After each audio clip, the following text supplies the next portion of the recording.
Good afternoon and welcome everyone to Moneyline MMA's coverage of UFC London, bringing you guys the return of Tom Aspinall, who's going to be fighting a top dog of the heavyweight division, Marcin Tybura.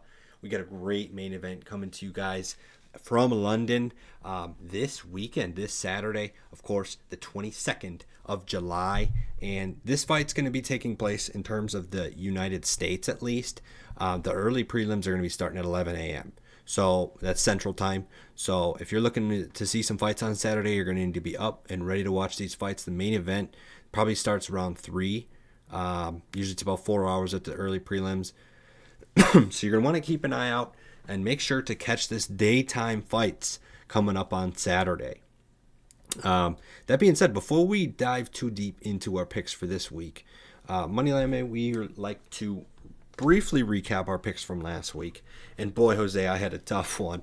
Last week, man, I lost just about all the picks I made, unfortunately. And, that happens. Of course, it's a down week. I'm going to make it, it's all about averages, right? By the end of the year, I'll be above 500, and that's the main point that matters. But as far as my heavyweights go, man, I had Durayev, who ended up kind of getting out wrestled and beat down from bottom position by Park.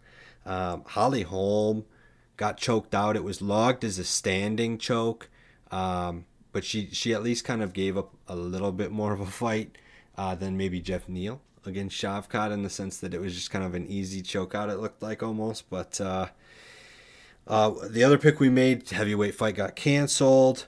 And then that Prado fight just came in first round. I thought Azaitar had the power advantage. Prado comes in and knocks him out. But at least we can rely on Nazim. Nazim got the job done against Terrence McKinney. So that's really at least the saving grace in terms of it. But I know for a fact, and Jose got a couple of those right. So I'm really just speaking for myself. Jose had Jun Young Park on his list. But we're still going to be turning this one around because both of us had Holly Holm winning. Just not good. Just not good. So we're going to be turning this around. We're going to be bringing some winners at you guys this weekend because we got, as explained earlier, Tom Aspinall versus Tybura, and a bunch of actually pretty good fights coming for the remainder of the card here. And as usual, we're going to bring you guys our 5 weights, with the 5 weight being the most confident pick of there's 6 current fights listed for the main event. So it doesn't matter. Like, we just pick 5 of the 6 fights and pick a winner and weigh them accordingly. So that does give us the opportunity to speak about each fight. But in one of those fights, one of us won't have a weight on it because we're only doing 5 weights. And as always, we're going to start with our most confident pick of the afternoon. And it's a rarity for me, man. I really rarely often feel that confident in women's MMA. Granted, there's times like Shevchenko while she was in her reign, and Amanda Nunes while she's in her reign, where it's like, okay, they step in the ring, they're probably winning. But ever since that era is kind of closed now, women's MMA has been a lot bit more of a toss-up. But this time I'm rolling with Molly McCann as my 5 weight pick. The co-main event in what's going to be a women's flyweight matchup. She's fighting Julia Stolyarenko, and she's fighting Julia as a massive favorite, man. Molly McCann's been up and down this week, but right now she's sitting at minus 235 as the favorite, and Julia Stolyarenko at plus 180. Jose, what do you have for this one, just out of curiosity, before I get too far? Yeah, Nick. So, like yourself, I actually have Molly McCann winning this. She is my 5 way as well. I think just overall, she's too dominant. She's looked really good her last few fights. Of course, she has a loss to Erin Blanchfield, but as we all saw, Erin Blanchfield is pretty legit, just coming off a submission win over Jessica Andrade, former champion and title challenger. So, that being said, that loss really says nothing to me. Julia, on the other hand, she's coming off a loss to Chelsea Chandler, and Chelsea Chandler, as we just saw, like this is actually a fight I got right last week as well. She's coming off a loss to Norma Dumont, and there, she looked good at times, but o- overall, she's coming off a loss, and now there's that meme of her running away from Norma Dumont. But that being said, yeah, I think Molly McCann overall is she'll walk away with a win, probably even get a finish. She's, I think, really dominant, has heavy hands, and again, that loss to Aaron Blanchfield doesn't say much. So that being said, yeah, for this one I have Molly McCann. I see why she's a favorite. Yeah, that's what I can say about that, Nick. Sure. Yeah, man. Honestly, it is kind of one that doesn't have that much to be said about it. We're both really confident in Molly. I think being able to win the standing game. I will admit that Julia has some size, a couple inches of height, and about 3 to 4 inches of reach, depending on where you're looking for the reference. But I don't really necessarily think it's. I can go back to kind of like a Volkanovski kind of situation. It's not, size can help, but it's definitely not the end all be all. I mean, Julia's 1-5 in the UFC. It's not like she's been dominating her competition. I will admit, Julia's been better with her takedowns. In her last 2 fights, she's landed at least one takedown. I think that's going to be something that she really needs to look at if she wants to try and win this fight. I have no inclination to think that she's going to be able to go in the cage against Molly McCann and stand and bang with her. Obviously, there's maybe some bias in the fact that Molly McCann's recently got some good spinning KOs with her elbow, but I mean, hey, that just goes to show that she's kind of a superstar, maybe a playmaker, kind of an X factor kind of person. You don't know what's coming, and it kind of makes you in the ring. You're like second guessing a little bit, like, shoot, is she just gonna start spinning and throwing elbows out of nowhere? And it maybe makes you take less risks. And I think that's just bad in a position for someone like Julia. So overall, I just think this is a great setup spot for Molly coming off a loss. The UFC knows that she's got a good amount of star power, maybe even just as much, close to as much star power as Patty. And just off of that, I think there's the motivation for the UFC to want Molly McCann to succeed as well. So I think, and all that being said, that's why I have so much confidence she's going to win this Saturday. So that being said, and that was your 5 weight as well, man. So in that case, man, that's going to be the Moneyline MMA endorsed pick of the week. Pretty much no matter what, unless that changes throughout the week. Because as always, any picks can change as news comes out throughout the week. But hey, as of right now, for sure, that's the lock of the week. Yeah, I think without a doubt. I think the UFC definitely put this together. I don't even think these two should be fighting each other, and I think the reason why they put this together is just because it's going to be in front of a home field crowd for Molly McCann. So they definitely, having local fighters fight, I feel like they definitely just want to get the best reaction and probably another crazy KO from her in front of a home crowd. She lands more than double the significant strikes per minute compared to Julia. So that alone too, I think she's just gonna come in heavy, guns blazing, and I think she's probably gonna win this via KO or TKO. She throws faster hands and she has more powerful strikes behind her punches. So For sure. yeah, no brainer going with Molly McCann. Yeah, and I like that potential. I don't think she's getting a submission. That's pretty unlikely. So you either say Molly McCann, Moneyline, or KO. So, Yes, sir. that being said, let's move on and discuss some of Jose's next. Since we've got everybody's 5 weight out of the way, we'll go to your full weight then. Yeah, so for my 4-weight, this is the lightweight bout between Faraz Saim and Jai Herbert. Right now, Faraz Saim, he is the betting favorite at minus 146, while Jai Herbert is the betting underdog at plus 114. I'm for this one. I'm going with Saeem. Reason being is he's looked phenomenal coming getting a unanimous decision win back at UFC Fight Night 209. And he does have a loss to Terrence McKinney, and we did see Terrence McKinney lose last night, but or this past Saturday. But I will say Terrence McKinney was looking good in that first round. And Terrence McKinney, his long arms, he has good jiu-jitsu, so being submitted by him doesn't no shame in that. While Jai Herbert, he's a little on the older side as well, and he's coming off a split decision draw as of recent, and he has a lot of KOs on his record. So that's the one thing that does scare me about, he can kind of maybe come in and make it lights out at any time for Saeem. But Saeem has never actually been knocked out, but it's the UFC and anything can happen. A lot of these guys have been pushed to decision for the first time in their careers. And Saeem has been on the decision side for a bit. I don't think Saeem will get a decision KO in this. I think his best path to victory against Herbert is winning unanimous decision and just putting on the heavy power. That like right now, for in terms of like significant strikes compared to these two, uh, right now they both throw something similar, very similar. I think it's going to be a lot on the feet. Both land about 2.50 significant strikes per minute, so 2.5 um, per minute, and they both don't really go for the takedown that often. So I do think this is more going to be a classic kickboxing match up in the middle of the cage, and if one of them does initiate the grappling, I think Zaim is going to be the one to push forward and do that. He almost lands like a one takedown per 15 minutes, so that's already more than double than Jai Herbert what he even attempts. So that being said, for this one, I think the younger Zaim is going to come in and get the W, and I think he's going to do it by unanimous decision. I don't see him putting out Herbert in this one. Herbert, he nothing to sleep on, but he has been slept by Ilia Topuria, but that's Ilia Topuria. I don't know if he's going to be slept by Zaim, to be honest. So that being said, yeah, I got Zaim as my 4-weight for this one. Yeah, I don't know, And, man. What's that? and I'm sorry, Nick. I kind of rambled down there, but yeah, like what weight do you have this fight at? No, that's good, man. I like the passion. I was gonna actually mention that. Like, the guy must be pretty confident if he's got enough to say about his 4-weight pick, and I love that. For this one, I agree with you on the pick. I got him as my 2-weight though, so I agree with you on Ziam.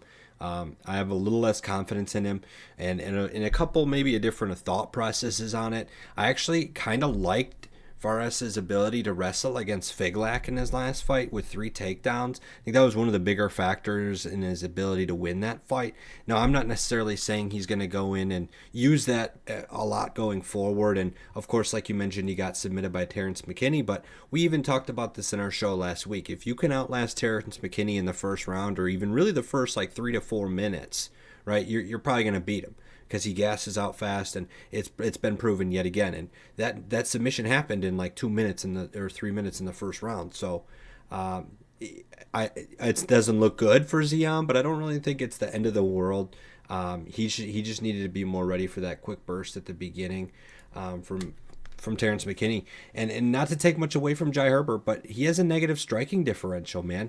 He gets hit more than he hits. It's as simple as that. I have less confidence in his wrestling. So yeah, dude, I totally agree with the pick. I have a little less weight on it, but I think Ziam is worth looking at, maybe a couple parlays.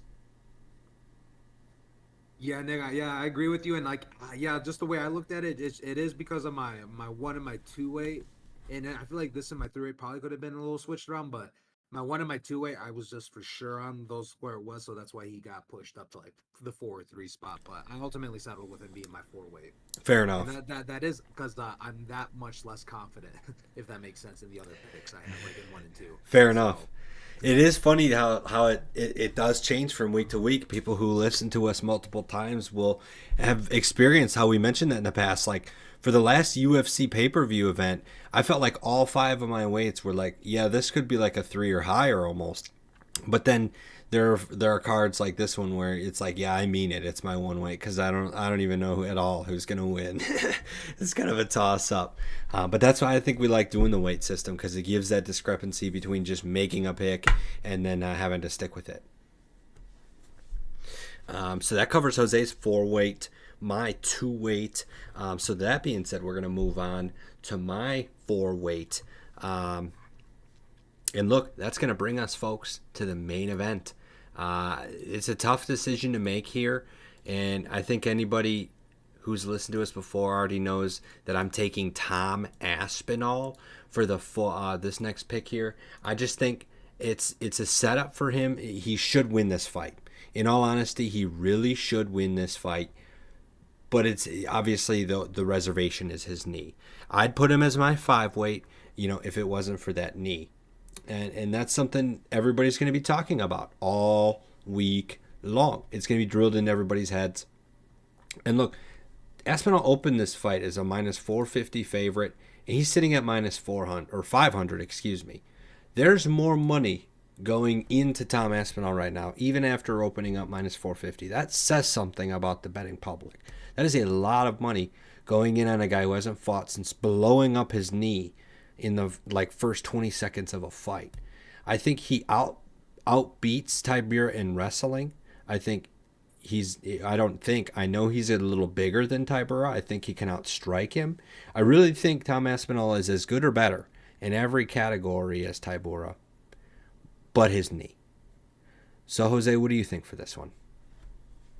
Yeah, I agree with you, Nick. I'm interested to see how Tom Espinal is going to come back, rebounding after that MCL tear. So for this one, yeah, I'm kind of a little like curious myself, and it is worrisome for me. So I have Tom Espinal winning this, but he is my one weight. And reason is because Marcin Tybura, he's extremely dangerous too. He was running an incredible win streak up until he ran into Alexander Volkov, and then he's racked up two other wins since then against Alexander Romanov and Blagoy Ivanov. And I think overall, he even though he's a bit older within the UFC, he's still a lot more experienced than Tom Aspinall, and he's seen high level fighters. He's fought for Mauricio Verdum, Derek Lewis, Andrei Arlovsky, Ben Rothwell, and he's also fought dudes just not as good, but still dangerous threats like Walt Harris, Alexander Romanov, and he's a pretty like it's the heavyweight division. Anything goes. It can be lights out at any given moment. This is the division that definitely it literally it's almost anyone's in the taking. Just if you're there at the right moment at the right time and you just time whatever you throw, kind of like Derek Lewis knocking out Curtis Blades. Curtis Blades shot for a takedown and it was a terrible takedown attempt, but Derek Lewis just timed his uppercut and it wasn't even the best form either and just caught him. Stuff like that happens in the heavyweight division. So Tom Espin, I want to really see how after this fight, I will definitely have a lot more confidence moving forward with Tom Espinal, but I really want to see how he rebounds from this MCL tear. So for this one, I have Tom Espinal taking the W, but he is my one weight because I am that worried about it.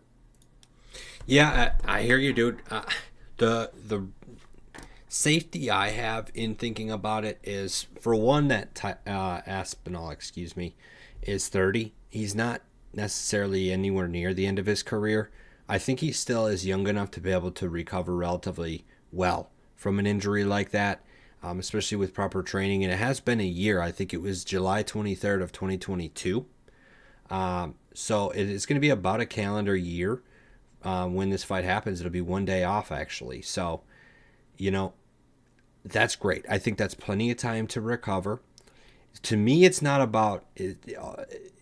It doesn't always just come down to his knee physically is there and able to fight, right? The knee itself is fine, but it's his mental too.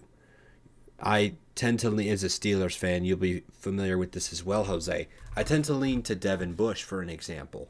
He is a top prospect, right? Young kid, one of the best athletes on the team, and he gets a knee injury, and the knee heals, right? And he's fine. His knee has the ability to do what it used to do. But now mentally, you kind of have a block there. And it's like, you don't know if you can go that extra step because you don't want it to happen again. You don't want to push the limit because you don't want it to happen again. You know how hard it was already to come back once. So will that creeping thought of, fuck, if I kick him the wrong way, I'm gonna fuck my knee up again, will that mean Tom Aspinall throws like half as many kicks as he used to? I mean, if so, that's a big difference in this game. And those are the things that really concern me. I have no concern that his knee is built together and healed enough just to fight fine, right? But it's his mental. Has he gotten over the block mentally to say, I don't give a fuck if I get hurt again? You know what I mean? Yeah, and I agree with you. And he can definitely be successful. His leg game, throwing those kicks can definitely have done him well. But his his takedown, his grappling game in general, though too, I think is just too far good.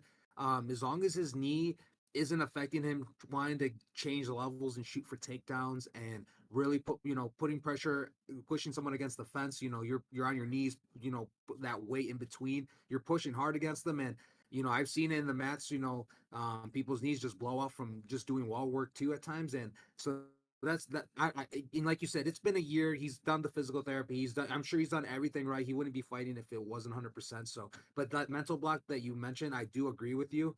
So I mean, but other than that, I mean, if we're breaking it back down to like number wise, the dude throws, 7.41 significant strikes landed per minute. It to me is ridiculously high for a heavyweight. Uh, and I think that combined with his wrestling, his grappling, he lands on average 4 takedowns per 3 round fight. He has 100% takedown accuracy and 100% takedown defense. I think his path to victory, yeah, he's just gonna ground and pound Tybura. That's if he can implement that game well, then yeah, Tom Aspinall's back, and I won't put him as one moving forward again. That's funny. Fair enough, man. All right. Well, that's my 4 weight and Jose's 1 weight. So that being said, we can move on, Jose, to start out the 3 weights. Yes, and for my 3 weight, this is the featherweight bout between Leroy Murphy and Josh Kulibayo, and right now, Kulibayo is the betting underdog at 126, while Leroy Murphy is the betting favorite at minus 162. For this one, yeah, I think Murphy, he's just been looking extremely well. He's fighting a 4 fight win streak. Dude, he is also a finisher. Out of his 12 wins, 7 of them come via KO/TKO. While Joshua, he himself, he can get finishes done as well. But as of lately, I just think I think Murphy is just overall the more scarier dude coming into this fight. I think that he has a higher chance of knocking out Josh than Josh is to end up getting a submission on him, or not a submission, a KO on him. And no way would I see Murphy losing by submission. He's never lost by submission, never been KO'd. He's lost via draw. Well, I guess he's not won, but he has a fight gone to a draw decision. That being said, yeah, I think Leon Murphy is gonna come in and take the W on this one. He himself, he's 12-0-1 right now, so I don't think that O is gonna change for now. He throws more significant strikes per minute than Josh does, and he lands less than Josh, so his defense is pretty up there. And both guys aren't much of the ones to engage in the grappling department. So this is going to I do think this is going to be more of a kickboxing fight again, and that's why I think that Leon Murphy is going to end up walking away with a KO or a TKO. He doesn't hold any advantages in terms of height or reach advantage. Josh is actually the taller fighter, and Leon Murphy only has a half-inch reach advantage, so nothing much there. This is a pretty good physically structure wise, like both guys physically match up pretty well physically, but talent wise, I think Leron Murphy is the slightly better fighter, so that's why he's my 3 way. Josh, he is still an extreme threat, but I think Leron Murphy is going to end up taking this W, so that's why he's my 3 weight, Nick. What weight do you have this fight at? Love it, dude. I did not. This is the one of the 5 that I did not pick as far as weights go, but I would lean towards Leon Murphy, excuse me, as well. Yeah, and it's again, it's no shy away with Joshua Kulibayo as well, but as of lately, just Leon Murphy just getting a second round KO and a first round TKO, and then this guy's finishing them mostly in the first round. Is mostly where he gets most of his finishes from. So I don't know, man. I just wouldn't be surprised to see this one also end in that one. I think that's maybe too much to call, but yeah. I guess yeah. I have Leon Murphy as my 3 weight, and if you ask Nick about his opinion, he doesn't have a weight on this fight, but he is siding with Leon Murphy, the favorite. Yep. You got that right. So we'll take that down to now the third. This will be listed as the feature bout of the night. This will be my 3 weight coming at you guys. And this is going to be a featherweight bout between what I consider to be potentially 2 of the bigger dogs on this entire card. Maybe Jose disagrees, but I think these dudes could potentially be putting out for fight of the night. If there was a bet on who's going to be fight of the night, it's probably going to be these guys for me. Nate Wood coming off of an injury. I believe it was his shin that got kind of tore up, and he had some surgeries coming back. He has last fought almost a year ago now from that.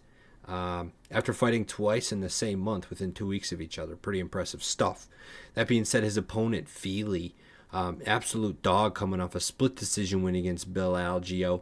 Both these guys have similar experience levels, but one of the big things that I noticed here, man, Andre Feely has 5 inches height and 5 inches reach advantage. This is a big size difference for Feely. Um, maybe the cut's a little bit harder for him, so that might play into it a little bit. And Feely's also a plus 160 underdog as of opening and is now plus 154. Nate Wood's currently minus 200. So I'm just saying, some money's coming in on Feely late, at least late after the line opens up. So that makes me feel a little bit better as well, being on the side of the betting public. I just think with the size and the overall experience that Andre Feely, so to be clear, my pick is Andre Feely here, the underdog. Part of it's because of the fact that Nate Wood's coming off an injury, and part of it is just because the experience as well. I really like Feely, the fact that his second fight in the UFC, dude, Max Holloway. Just saying. So this dude's been there and done that. Jose, what do you have for this fight? Yeah, I was actually looking at so I do not actually have weight on this fight. This is just one of the fights that I did not put a weight on, but yeah, looking at Feely has had a lot of experience from Max Holloway, Yair Rodriguez, Kelvin Cater, you name it. But he's not beating those guys, and he's even got. And it's been a minute the way I look at it since he's gotten a good convincing win. It's been 2019 since he got that first round KO, and he's either lost or just gone by with a split decision win, which of course could have always can go the other way.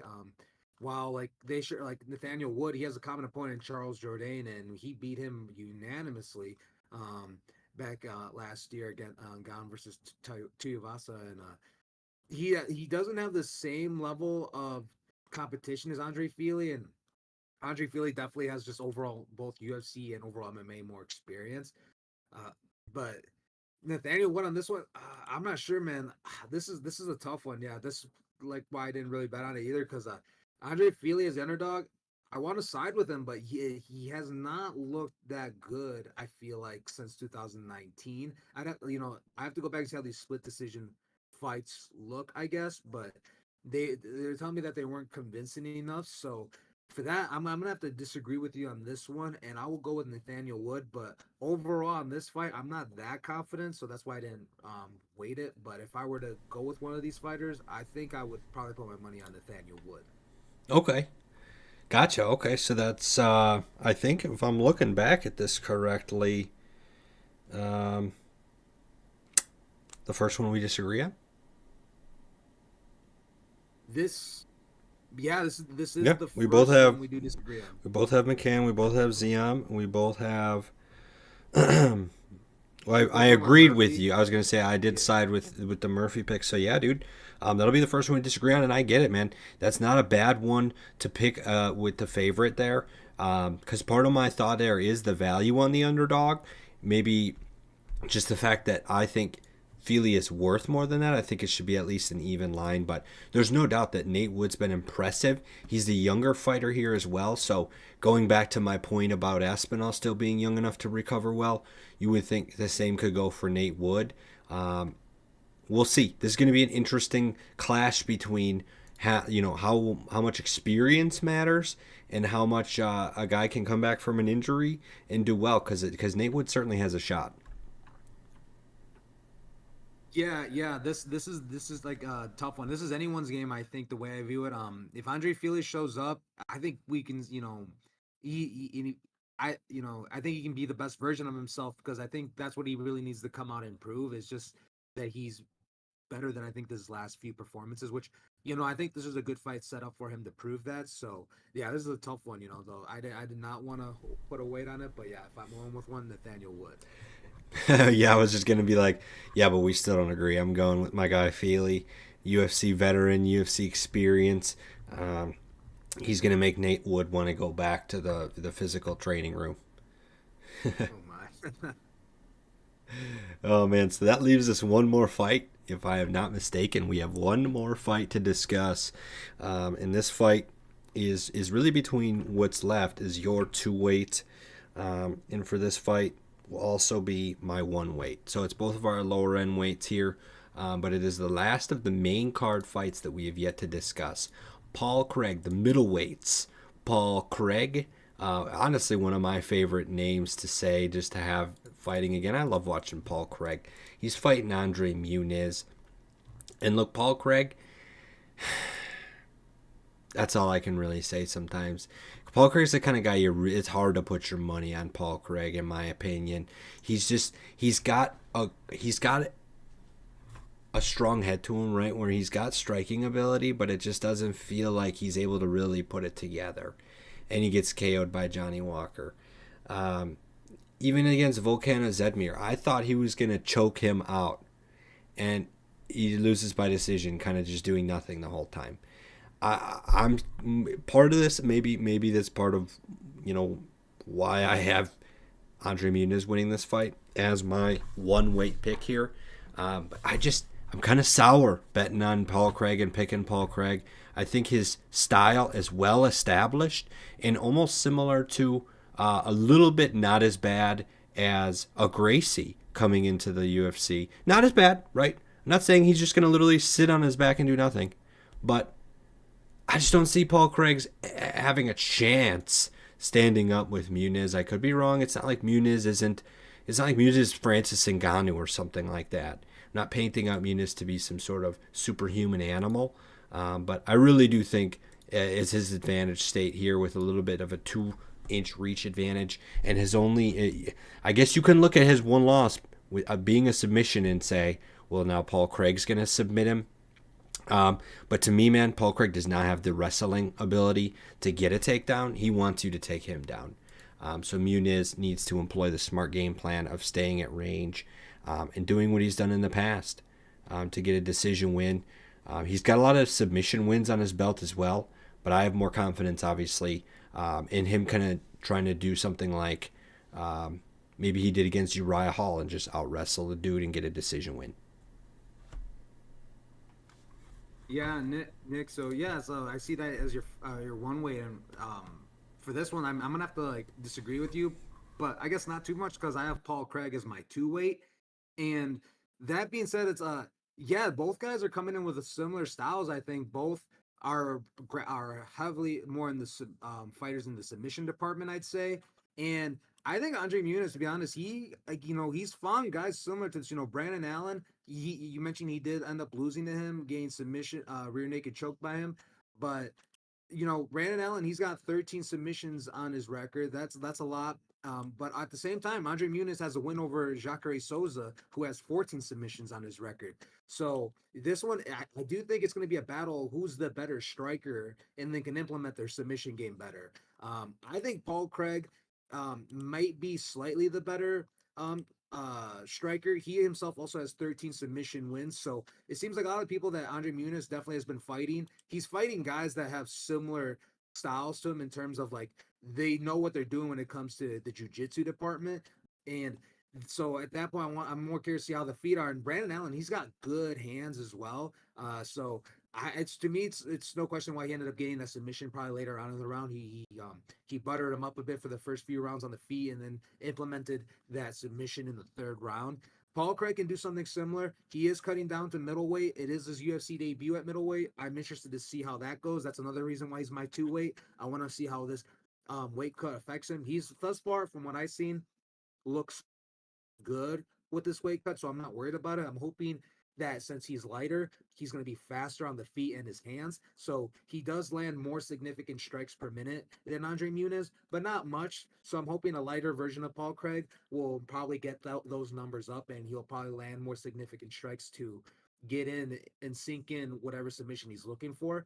I just really hope Paul Craig doesn't force that submission, because man, I hate when he's done it to Johnny Walker and Volkan Ozdemir, where he's just nonstop just implementing the game where he just really wants to get your leg and crank it, and it's like, bro, no, like, come on, why don't you set it up first and do something, not just sit on your back and just try to grab it, or as soon as they touch you, you just fall and pull guard. Like, no, I actually want to see this lighter version of Paul Craig come in with better hands, and then I think he can possibly get that submission win over Andre Muniz. And it's crazy because I want to say, like, in this fight, I want to say like, either guy's least likely to get submitted. Like, I don't want to go that route, but I mean, both have been submitted by other dudes who have great grappling games. So, but I think on this one, for some reason, I feel like this, if it were to end early, it would be more by KO or TKO. I would view it that way. And if there's someone that's going to come with their hand raised, I think it'd be Paul Craig.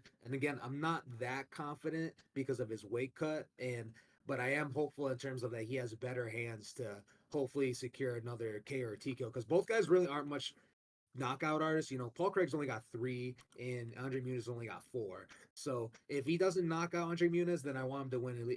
And then I expect him, I guess, to win via unanimous decision if he does show up with better hands come Saturday night. Fair enough, dude. Fair enough. Yeah. So that'll be one we disagree on then.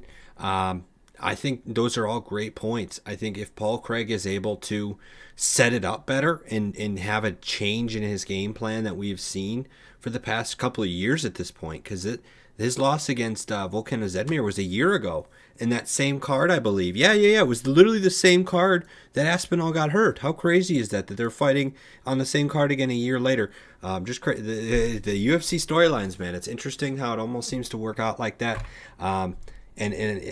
You're right. If Paul Craig is going to win, he's going to have to start to learn to set his stuff up. He has almost a whole full half negative strikes differential, and it's really shown in anyone that has the ability, other than Jamal Hill, because Jamal Hill's the current light heavyweight champion.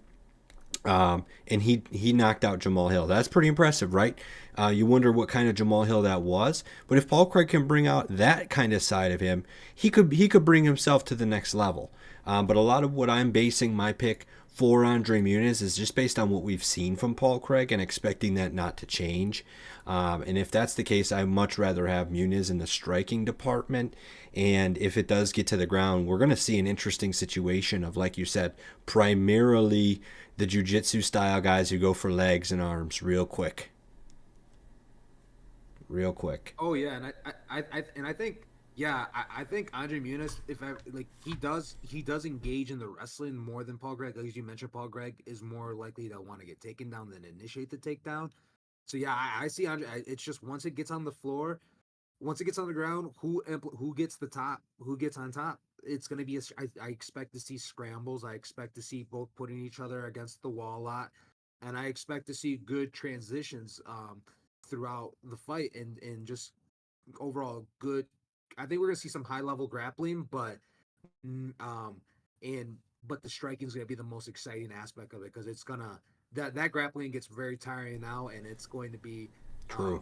whoever just lands the most strikes, and I don't even think they have to be that hard, but I get well, of course they're gonna be hard, but like not knockout power because I can see Paul Craig winning this.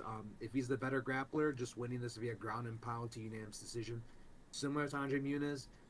Not again. It's going to be who implements the game plan better. They both have similar game plans. So it's just whoever comes out on top with it. So that being said, that's why Paul Interesting. Gregg is my two. Yeah, and that's why Paul Gregg is my two weight. Not that confident. Obviously it's Tom Aspinall just because of Tom Aspinall's knee. That's why I had Tom Aspinall as my number one. But yeah, it's kind of a coincidence how it is a year, and I hope Paul Craig, I hope he learns from his mistakes from a year ago and what he's been doing at light heavyweight because I felt like he could have stayed at light heavyweight, so it kind of surprised me that he moved down to middleweight. So that's just another question mark I have right now. I just think there's not many grapplers at middleweight. Of course, they match him up against somebody who can, but Muniz isn't really necessarily like a top echelon. I mean, you do have Brandon Allen in Division Two, but obviously, like okay, Whitaker is up there, sure. I don't know. The division I think is maybe a little bit. I don't. I guess the light heavyweight too with Glover gone specifically. Now that Glover's not around, I don't. I mean, Jiri's not the worst, but Jamal Hill. You would think Paul Craig could grapple with Jamal Hill. You'd love to, please, you know. Yeah, he But broke you his did, arm. He broke yeah, shoulder or something, yeah, or arm arm or whatever. against Jamal, and that's how he got that TKO. Yeah, he should have been a. It should have been a submission. It's like it has him winning by TKO, but it should have really been a submission. I feel like it should have been just a submission via arm break. That's why because the referee just didn't stop it in time and just let Jamal kind of get knocked out. But dude, you brought up a point, man, about that. I actually like my Muniz pick more with the fatigue side of things. Looking back, dude, all of Paul Craig's wins came within the distance. He had to get the choke out, and like you said, his one KO against Jamal Hill shouldn't have even counted as a KO. Paul Craig has to finish the fight to win, is what I'm seeing. I think he does gas out from grappling or from attempting to grapple. And the same could be said about Muniz, but he has, unlike Paul Craig, he at least has multiple unanimous decision wins under his belt, which gives me a lot more, especially in those fights where he got multiple takedowns, like against Uriah Hall. So that does just make me think a slight lean even further towards Muniz, because I think if it comes down to fatigue and who can play the game longer, Muniz has shown he can wrestle for 10 straight minutes and keep going. Yeah, and that is something too that like because that's how the Volkan Ozdemir fight kind of was. Like you can just tell Paul Craig was tired and just sitting on his back, and everyone just started kind of booing. That was sad. I remember they started booing, and it was like, okay, this is awkward. Yeah. So, I don't want to see that. I like Paul Craig too. Yeah, I like Paul Craig too. Like dude has a lot of he had a lot of potential at light heavyweight. You know, he was someone that was people thought was going to be an up and coming contender for sure. And he looked good. Just the way she goes, I guess. Yep, no doubt. Well, that's all I had, man. Those are all the picks. We covered all 6 fights on the main card. We all gave at least our opinion, and at most a heavy, confident pick. So that was our coverage of the UFC fights in London this weekend. And the UFC is going to continue to bring it in July. We're going to have 2 pay-per-view events coming in July. So definitely keep tuned in. Subscribe to us here at Moneyline MMA, because at the end of July, we're coming in with another heater. And we're going to be continuing to bring you guys winning bets and parlays and all things of that nature to win money and take a bag home from these casinos. So I would say to follow us on Twitter, but our account got banned. We're going to get on the Telegram or whatever it's called. The Threads, yeah. Threads. That's what I thought. I don't know why. Telegram, Threads, whatever it is. We're going to be on there. So yeah, definitely keep an eye out for that. But most importantly, tune in live. We're here every week, Monday nights, to discuss the fights and picks. Thanks anyone for watching, and have a great week.